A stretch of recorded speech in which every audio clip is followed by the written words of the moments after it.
Olá, galerinha do quinto ano, tudo bem com vocês? Espero que sim. Essa semana que nós iniciamos, né, será mais uma semana de aprendizado, tá? Que nós tenhamos bastante paciência, que dê tudo certo, tudo bem? Que Deus nos proteja e vamos lá para mais uma semana de muito aprendizado, tá? Então, hoje nós iremos fazer as correções das atividades de língua portuguesa e de geografia. Então, pegue o LD de vocês, volume 2, tudo bem? Então, agora nós vamos para as correções de língua portuguesa. Então, LD, volume 2, página 38, né? Então, nós vimos aí sobre o uso, né? A pontuação, o uso de parênteses e vírgulas, né? O uso dessas pontuações, né? Então, olha só, releia os trechos a seguir e analise as expressões destacadas. Trecho 1. Os pratos típicos usam pato e o peixe pirarucu, uma herança dos índios. Também há o bobó de camarão, vatapá e carne de sol com macaxeira, influência da região Nordeste. Os materiais do artesanato costumam vir da Amazônia. Trecho 2. A culinária é famosa pelo sururu de capote, mexilhões cozidos. O bordado é um dos mais ricos do Nordeste. Então, na letra A, os termos em destaque referem-se a quê? Complete o quadro. Então, número 1, né? O trecho Uma herança dos índios. Então, se refere, né, a usar nos pratos típicos o peixe pirarucu. Ainda no trecho número 1, o que está entre parênteses, né, o termo em destaque é a influência da região Nordeste, né? E o que significa isso? Qual é a referência, né? Porque ele está se referindo a quê? Está se referindo, né, aos pratos típicos, bobó de camarão, vatapá e carne de sol com macaxeira. No trecho número 2, o que nós temos aí o termo em destaque é mexilhões cozidos. E a referência, né, ele se refere ao prato sururu de capote. Então, acertou quem respondeu essas referências aqui. Letra B. Qual é a função desses termos? Acrescentar uma informação ou explicação referente à palavra ou à expressão anterior, ou apresentar um argumento a respeito de uma palavra ou expressão anterior. Acertou quem falou, quem marcou, né? Acrescentar uma informação ou explicação referente a uma palavra ou expressão anterior. Letra C. Qual é o sinal de pontuação que separa esses termos do restante da frase?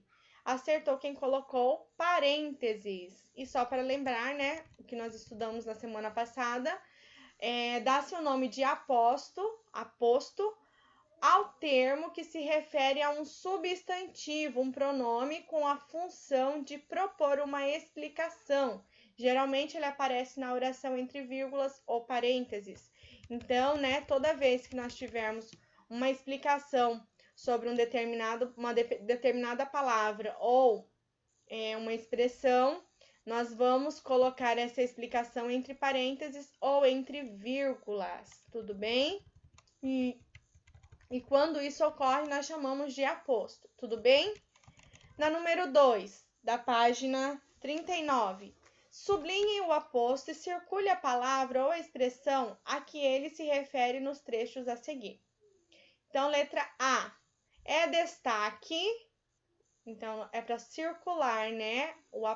Sublinhar o aposto e circular a palavra ou expressão. Então, a palavra ou expressão a ser explicada é artesanato feito à mão e o aposto é redes com vários tipos de bordados e rendas, por exemplo, né? O que está entre parênteses. Na letra B, a palavra circulada, né? A expressão migrantes e o aposto é como portugueses, italianos e japoneses. Ainda na letra B nós temos aí a palavra, né, destacada, a palavra ou expressão eventos, e o aposto, né, que é a explicação para eventos, é como a virada cultural e a Bienal do Livro. Na letra C, a palavra circulada é mumbuca E o aposto, né, a referência dessa palavra é a comunidade de descendentes de escravos saídos da Bahia. Então, prestaram bastante atenção aqui nessa atividade, né, que geralmente quando há uma explicação, né, sobre determinada palavra dentro de um texto, dentro de uma frase, ela vem entre parênteses ou vírgula, e nós chamamos isso de aposto, tudo bem? Que é a explicação sobre essa palavra, né, ou uma expressão. Número 3. Reescreva as frases acrescentando um aposto, que deve vir entre vírgulas ou parênteses, e explicar um termo anterior. Então, nós já temos a frase pronta, e aí vocês tinham que completar essa frase utilizando, né, o aposto, né, explicando um termo anterior, e esse aposto ele tem que ser marcado entre vírgulas ou parênteses. Então, ó, na letra A, é uma sugestão, tá? Aqui é sugestões de respostas, tá? A culinária nordestina é rica em temperos. Então, a frase ficou: a culinária nordestina, especialmente da Bahia e do Maranhão, é rica em temperos. Então, viram que especialmente da Bahia e do Maranhão está entre vírgulas, é o nosso aposto para a culinária nordestina, né? A explicação é a referência, né, para a culinária nordestina. Letra B. A dança é conhecida em todo o Brasil. E a resposta ficou: a dança, entre parênteses, Bumba Meu Boi, é conhecida em todo o Brasil. Então, é uma das danças, né? Então, estou explicando aqui que a dança, especialmente Bumba Meu Boi, né, é conhecida em todo o Brasil.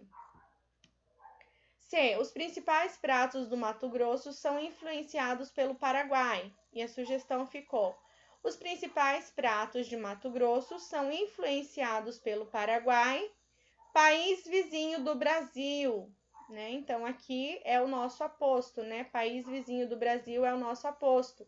Está marcado entre vírgula, tá? Está explicando aqui, referindo ao termo Paraguai. Letra D. A culinária inclui feijão tropeiro, paçoca de carne e doces. A culinária do estado de Minas Gerais inclui feijão tropeiro, paçoca de carne e doces. Então, né, o nosso aposto ficou do estado de Minas Gerais, né? Está se referindo à culinária especificamente do estado de Minas Gerais, marcado aí com o parênteses. Letra E. A Paraíba tem cultura conhecida pelo artesanato e pelas danças. E a sugestão de resposta ficou: a Paraíba tem cultura reconhecida pelo artesanato, como a cerâmica e a renda, e pelas danças, como o reizado e a ciranda. Então, nós temos aqui, observem nessa frase, nós colocamos dois apostos, né? Olha só, como a cerâmica e a renda, se referindo ao artesanato, né? E como reizado e ciranda, que está se referindo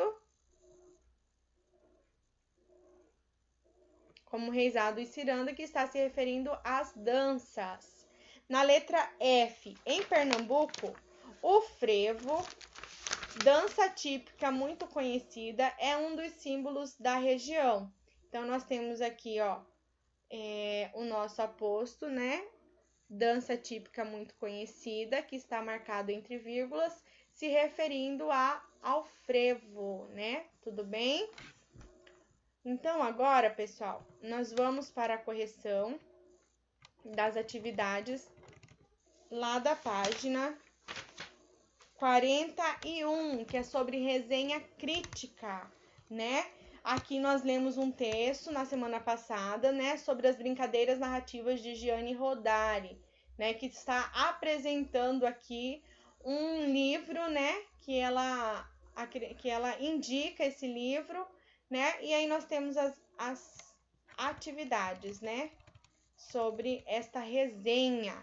Então, olha só, a resenha, só para lembrar, né, a resenha crítica, ela é um texto com a finalidade de apresentar uma determinada obra, um livro, um filme, uma exposição artística, tá? E aí, resenha crítica nós falamos porque no final, né, desse texto que é escrito, né, dessa apresentação de uma determinada obra, aí a opinião do escritor, de quem está escrevendo essa resenha. Ou seja, a pessoa vai dar a sua opinião, se ela indica ou não este livro, essa obra, enfim, essa obra, né, de que ela está apresentando. Tudo bem? Então vamos lá para as correções. A resenha acima, né, trata de que livro? Quem é o autor dessa obra? Então acertou quem colocou que a resenha se trata do livro Histórias para Brincar e foi escrito por Gianni Rodari. Tudo bem?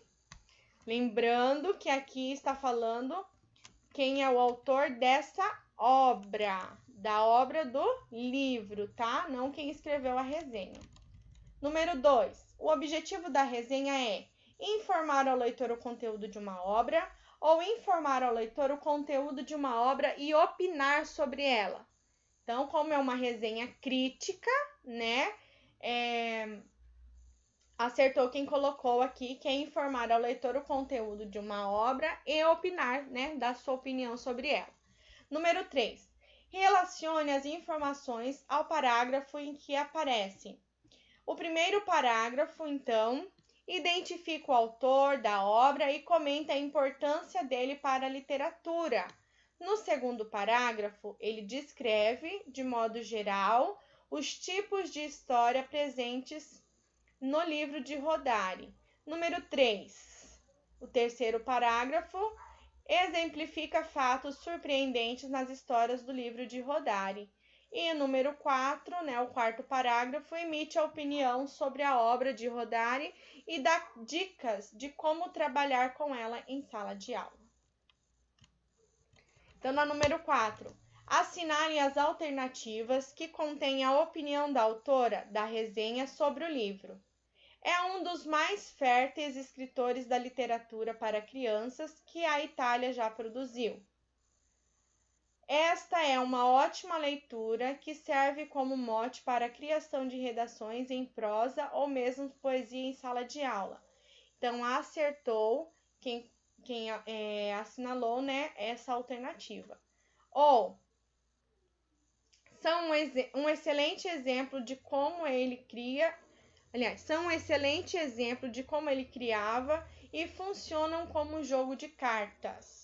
Então, está correta também essa alternativa. Em que propõe exercícios de criação literária? Então, não é, né? A opinião da autora, né? As alternativas que contêm a opinião da autora da resenha sobre o livro são essas duas questões, né? Aqui. Número 5. Essa resenha crítica o motivou a ler o livro? Por quê? Então, essa aqui é uma questão pessoal, tá? Mas aí, se vocês colocaram, né, que sim, então vocês vão responder, né, por que vocês acreditam que essa resenha te motivou a ler o livro, tá?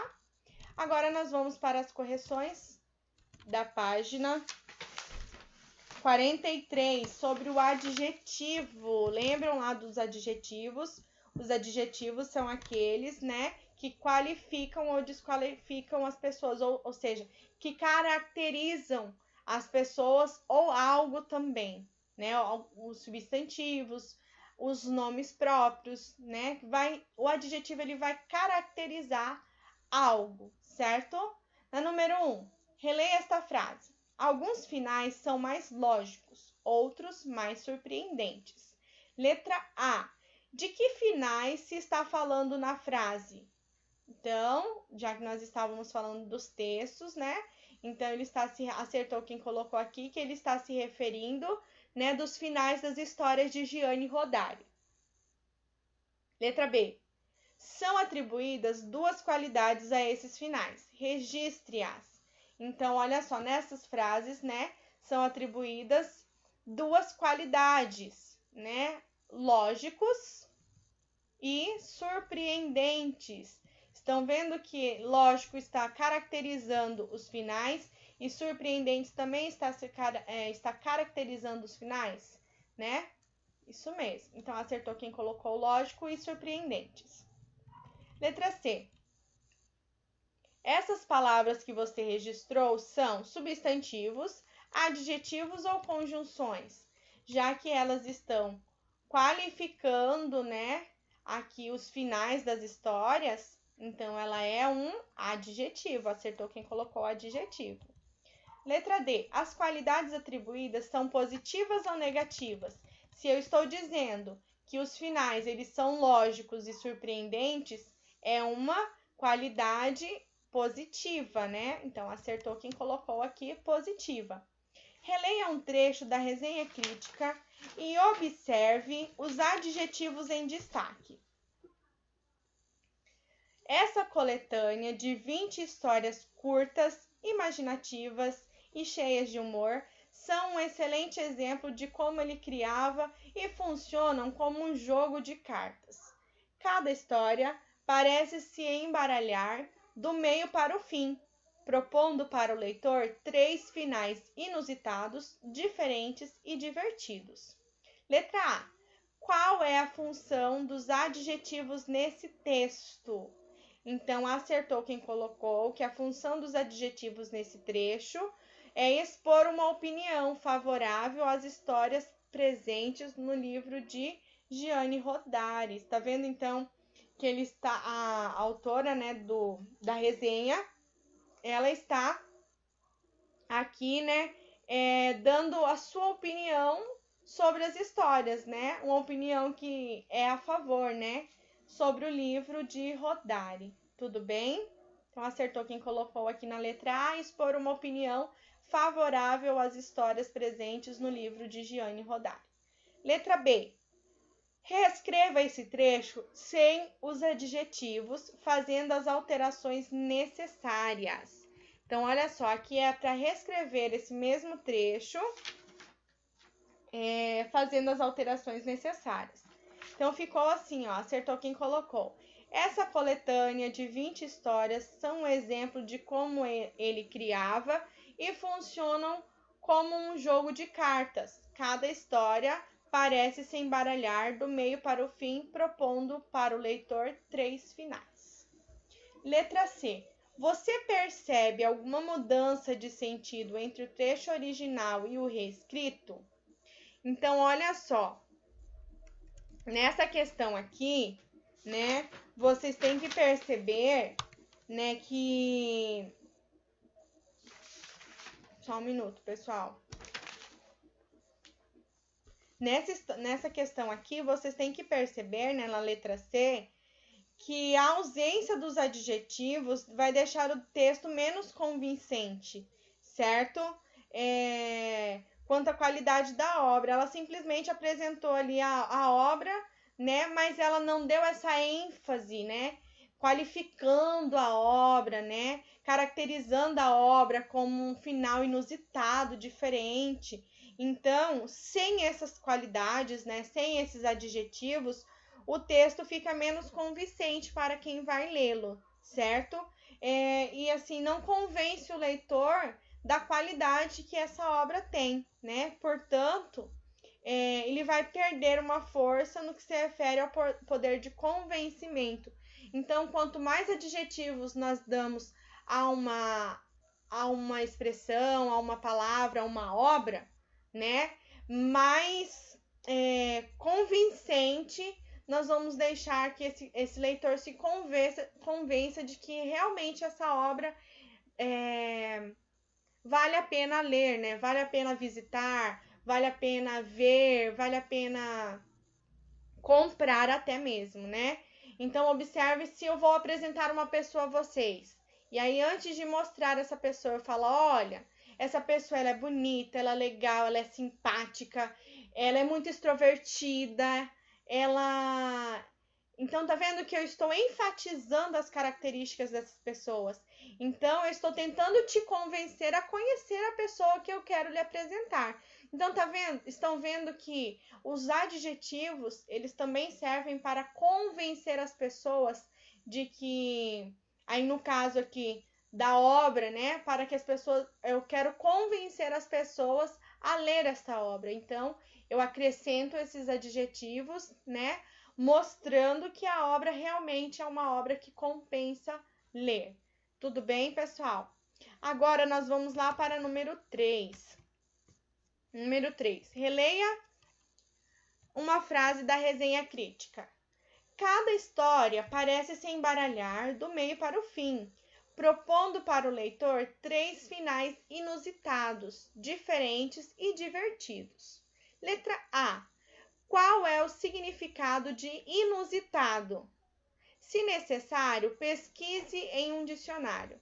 Então, o significado de inusitado, uma sugestão de resposta é estranho e incomum. Letra B. Reescreva a frase substituindo o adjetivo inusitado por um sinônimo, O que é mesmo um sinônimo? Sinônimo são aquelas palavras, são palavras diferentes, escritas diferentes, mas que possuem o sentido, o significado bem semelhantes. Então, um sinônimo de inusitado, olha só, vamos substituir aí inusitado por aqui. Cada história parece se embaralhar do meio para o fim, propondo para o leitor 3 finais: incomum ou estranhos, diferentes e divertidos. Então, nós trocamos aqui, inusitado pode trocar por incomum ou por estranho. É um sinônimo, para inusitado. Certo? Número 4. Releia mais o trecho do texto. Gianni Rodari é um dos mais férteis escritores da literatura para criança que a Itália já produziu. Letra A. Assinale os significados das palavras férteis nesse trecho. Então, acertou quem marcou aqui que férteis também significa que férteis significa produzem em abundância. Em abundância. Acertou também quem marcou que férteis têm muita capacidade produtiva. Acertou também quem marcou que férteis apresentam uma qualidade excessiva de ideais. E acertou também quem marcou que férteis tem o significado de tem a capacidade de desenvolver ou criar algo novo, E férteis não significa pensamentos pouco produtivos, certo? Então, acertou quem marcou estas 4 alternativas. Na letra B. Lá na letra B, que outros significados a palavra fértil pode assumir? Então, vocês tinham que ter pesquisado aí mais um significado e criar uma frase empregando essa palavra. Então, significado, de fértil pode ser de terra fecunda, capaz de produzir muito, A frase com essa questão ficou: a terra ao lado do rio é muito fértil. Então, a terra ao lado do rio é muito fértil. Então, pessoal, essas são as correções das atividades de língua portuguesa. Agora, vamos para as correções das atividades de geografia. Tudo bem? Agora, nas correções das atividades de geografia, lá da página 21 do LD volume 2, tá? Então, olha só, de acordo com as informações lidas nesse texto, Nós lemos esse texto aqui, sobre a construção, do túnel 9 de julho, certo? E aí nós vamos responder essas questões aqui. De acordo com as informações lidas no texto, responda as questões a seguir. Letra A. Por que a construção do túnel 9 de julho é considerada um marco da história do urbanismo na cidade de São Paulo? Então, acertou quem respondeu que essa construção, de 9 de julho, o túnel de 9 de julho, foi considerada um marco porque foi realizada num período de crescimento das cidades brasileiras, o processo de urbanização, que teve como objetivo ligar e facilitar o transporte de pessoas e mercadorias do centro da cidade a uma área que ainda apresentava características rurais, mas que precisava se modernizar, tá? Na letra B, no texto vocês teriam que ter destacado, com lápis cor laranja, os elementos que retratam como era a paisagem da Avenida 9 de Julho antes da construção do túnel. Então, as palavras que vocês têm que destacar, teriam que ter destacados, acertou quem grifou lá no texto, sítios, palacetes, casarões, bebedouro de cavalos para os carroceiros, muito mato, vales, jardins e chácaras do Itaim de Santo Amaro. Então, essas palavras aqui, né, retratam como era a paisagem da Avenida 9 de Julho antes da construção do túnel. Letra C. Observe novamente as paisagens da Avenida 9 de Julho fotografadas em épocas diferentes. Que transformações decorrentes das atividades humanas ocorreram no local? Então, nós já discutimos essa questão lá na nossa live, e aí vocês teriam, né, que colocar aqui quais foram as transformações que aconteceram, né? As transformações das atividades humanas, né? Então, olha só, antes da construção do túnel, o local apresentava características de área rural, como sítios, chácaras, muita vegetação, bebedouro para cavalos. As construções eram poucas, como os casarões e palacetes, né? Com a modernização da economia e o crescimento da cidade, a paisagem foi se modificando. Atualmente, a avenida é pavimentada, né, asfaltada, e há maior circulação de veículos, muitos prédios e postes de rede elétrica no entorno e menor quantidade de vegetação, né? Nós já tínhamos discutido essa questão aqui lá na nossa live, né? Então, só para nós reforçarmos a nossa resposta aqui. Número 2. A número 2 é o trabalho que nós vamos corrigir, né, na nossa aula da nossa live de terça-feira. Tudo bem? Então, vamos passar aqui para a questão, para a atividade lá da página 22, né, que era para substituir os códigos pelas letras correspondentes e descobrir, né, uma informação importante sobre a urbanização brasileira. Então, acertou quem descobriu aí que com a concentração das indústrias nas cidades, o Sudeste foi a região com maior crescimento econômico, né? Então, aí nós descobrimos aí uma informação muito importante sobre a urbanização brasileira, né? Com a concentração das indústrias nas cidades e o Sudeste, né, foi a região com maior crescimento econômico. Tudo bem, pessoal? Então, essas foram as correções das atividades de língua portuguesa e de geografia. Qualquer dúvida, entre em contato com a professora. Não esqueçam de clicar, tá? De preencher o formulário e clicar em enviar para que conste, né, a presença de vocês nesse formulário. Tudo bem? Então, bons estudos para vocês e até a próxima aula. Beijo. Tchau, tchau. Fique com Deus.